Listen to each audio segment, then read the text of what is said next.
So I'm Jan from John Jelly, and I'm here today kindly on behalf of Take the Cake Productions with John from Spiritual Connection. So there's actually three of us in the room, and Michael's doing all the filming, okay?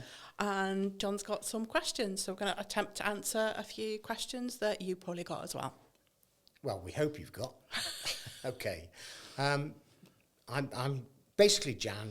It appears to me like everybody, you talk to everybody, you tend to get everybody to talk about themselves. I'd like to get you to talk a bit about yourself for a change. So what is it you do? What I do is quite difficult sometimes to explain because my background as a project manager and an analyst means that I approach the people to find out what their issue is. So its specialism is marketing. So that's anything to do with websites, email marketing, social media marketing.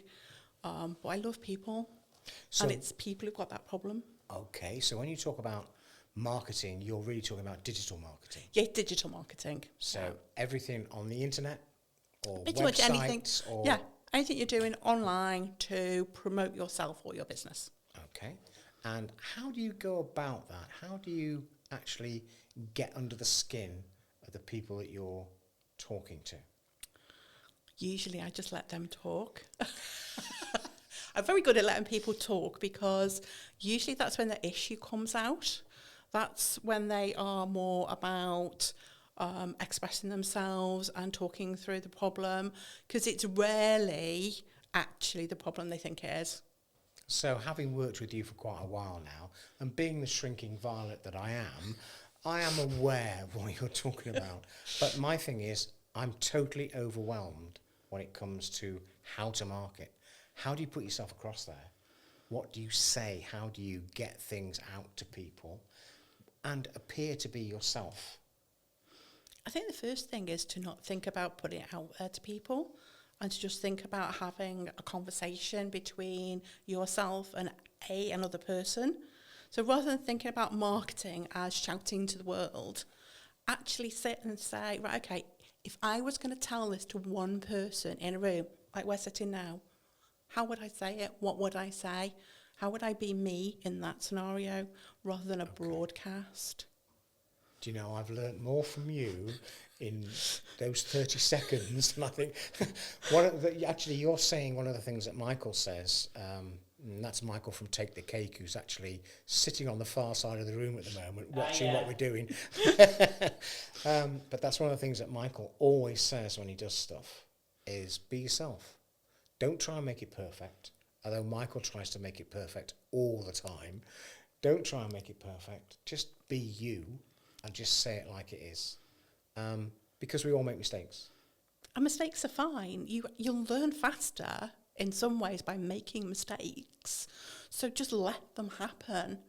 The trick is to know you've made a mistake and to then take a step back afterwards and go, right, okay, that was a mistake. How could I do it better? Okay. Yeah, I get that because you've said that to me as well.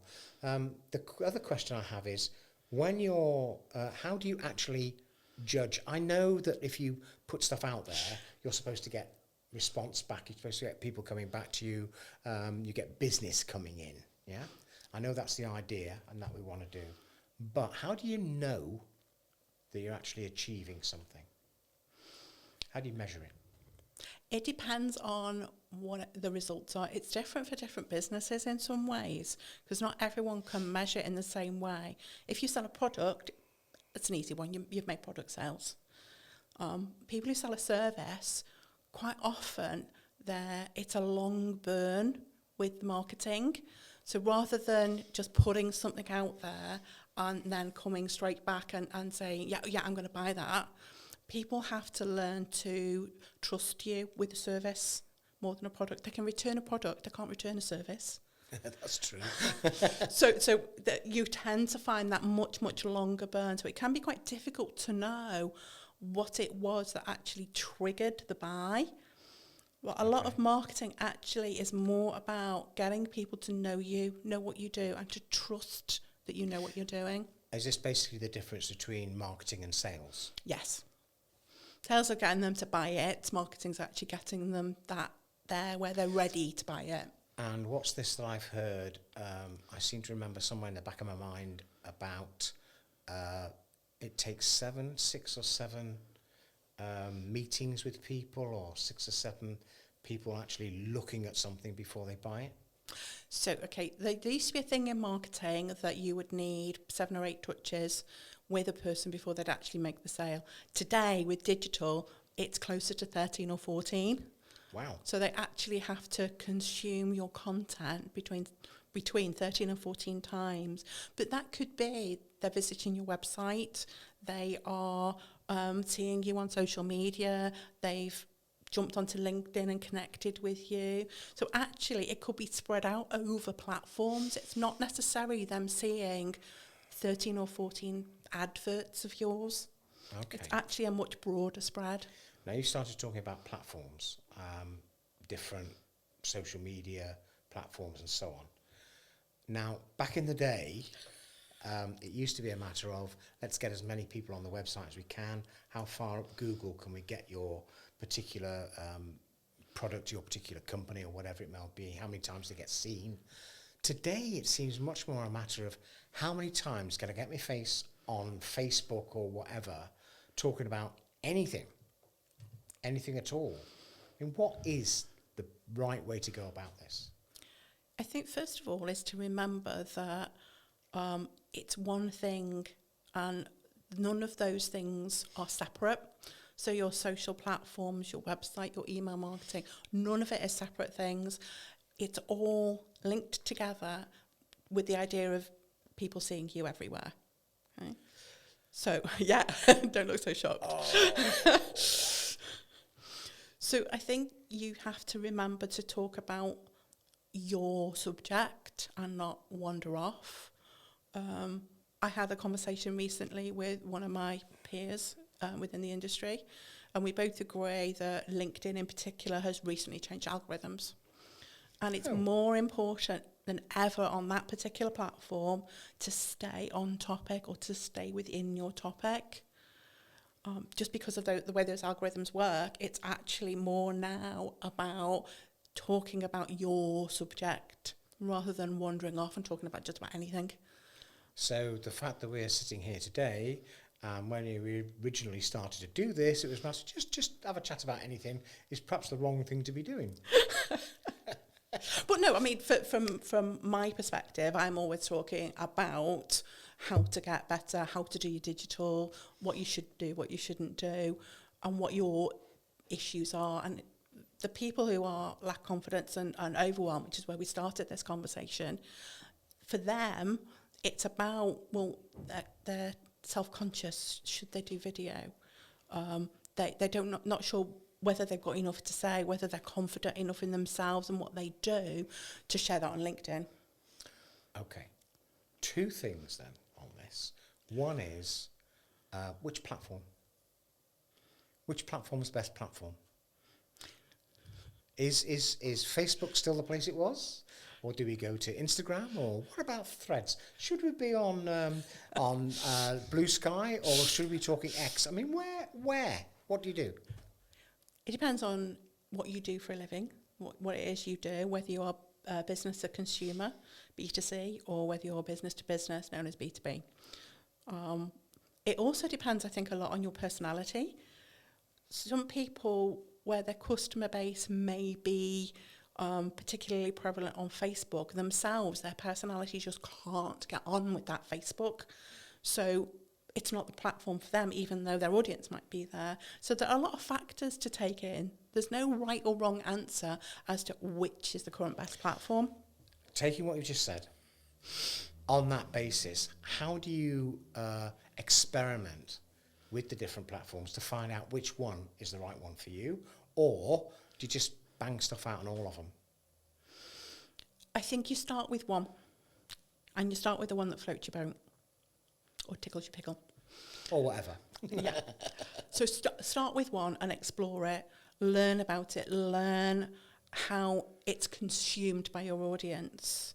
Because it's all about who you're talking to at the end of the day. It's not about what you're saying. Who are you talking to? Okay, you need to talk in their language on the platform that they're on. So just pick one, play with it, try it, see if it works for you. If it does and you're comfortable with it, introduce a second. If it's not working for you, try another platform. Okay. The second question, that's actually what you've just said is really very useful. And I do appreciate that. It is very useful.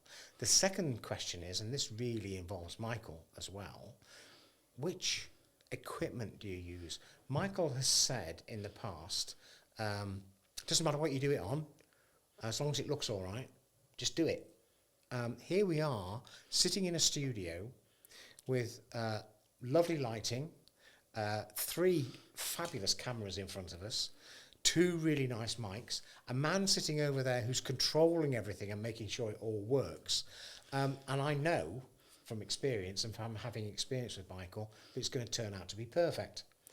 I also know that there's something else floating about on the internet at the moment where I've been talking about a workshop I'm doing next week, and it's been done on my phone, and it's sort of okay.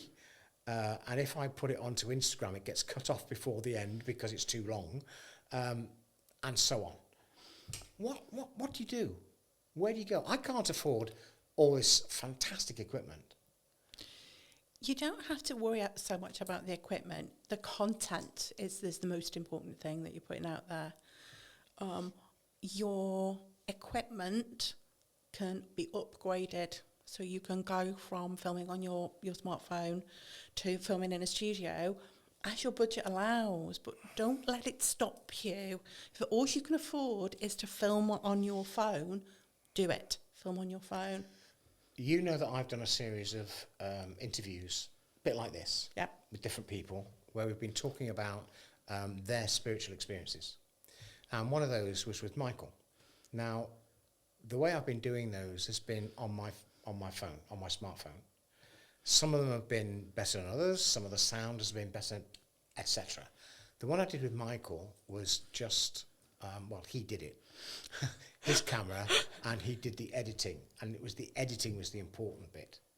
I still can't get over the fact that I got a word wrong, and Michael went and took a word from further down in the recording, took it out and put it back with the word that I'd made a mistake over. Amazing. Now, I can't do any of that. But his interview hasn't got any more hits than any of the others, which is something I noticed. Although it looks much, much better. And the content was just as good, because it was his experiences the same as other people's experiences. Is that something which I need to address, or is that something which we're allowed to develop as things go on? You develop. Everything is a journey. Nothing. You're not at the destination. Things are never going to be perfect. Okay, this is why we have editors that make them perfect afterwards, because generally it's not perfect. But sometimes it's actually those imperfections that show you as human. And today, with the advent of so much AI slop out there, that humanity really is what's going to make the difference. So those little slip-ups. And I know, having worked with Michael, that he never edits out all the ums and ahs. He leaves that humanity in for that very reason, because you need to be human. You need to be that real person, because that's who they're buying at the end of the day, particularly for service-based businesses. Yeah, I know that in the field that I'm in, spiritual field, there's an awful lot of AI out there at the moment where they're talking about universal energy and so on. And they are quoting people like Jung, for example. And I noticed that suddenly there are Carl Jungs appearing all over Facebook talking about experiments that they've done or they're doing, which I know, because I've studied psychology and Jung, I know don't exist, and I know he never did. I have to say I find that disappointing, annoying, and for anybody who's in this spiritual field, I think they probably feel the same way. Surely that must be very frustrating for you. I think people have misunderstood what AI is for and what it should be used for. It's not there to replace humans. It's there to make our life a little bit easier, to do some of the heavy lifting. Literally wrote a workshop called Exploring AI for the Small Business because people were misunderstanding it or so frightened of it taking their job that they weren't prepared to go out and use it for those things it's actually really good at. It's not to produce awful content. And you see it so often. What AI will produce is only as good as what the information it's given. Is there any tip you can give which actually shows us what is AI? It's getting very, very difficult to tell the difference between something that is AI generated and something that was real humans. AI is getting so good, but there will be a slight stilting in the voice sometimes. So the poorer AI is usually easier to spot. There's no real feeling in what's being said. There's no emotion in what's being said. It's quite good at putting out there factual information, but when you come to emotive content, I think it still lacks a lot of that raw emotion that people bring to it. But there is something that's referred to as deep fake, which is a huge problem because it's very, very difficult for normal people to spot that it isn't actually real. But I think you have to take a step back and go, right, okay, I'm hearing this as given me as fact. Can I cross-check that? Are there other places on the internet I can go to see if actually what's been said is real? Martin Lewis is a really good example of that. There's been quite a few deep fakes where Martin Lewis has endorsed a product. And Martin Lewis, if you go and look, there are actual statements from Martin Lewis on his official channels saying, actually, I will never endorse a product. If you see me endorsing a product, it is fake. It's not me. Yeah, so you just need to go and do due diligence, I think, for yourself. You can't afford to lose the human element when you're using AI. What I found today, just today, in actual fact, I was with somebody and they were talking on the phone. I could hear the conversation as you can with people's phones. And what they were saying, it was a dentist actually making changing an appointment with them, telling them their appointment had been cancelled. Could you make a new one? Would this one be okay? And the person they were talking to was AI. It was not a person. It was somebody reacting to what they were saying. But they were booking them an appointment for the dentist. I was just flabbergasted.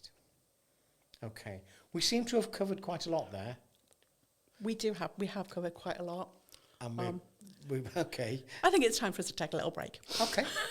I'm in your hands, and you've looked at the stopwatch. Yeah, so I know what time. You've looked at the timer, so you know that we should be taking a little break. Jan, it's been an absolute pleasure to talk to you, an absolute pleasure.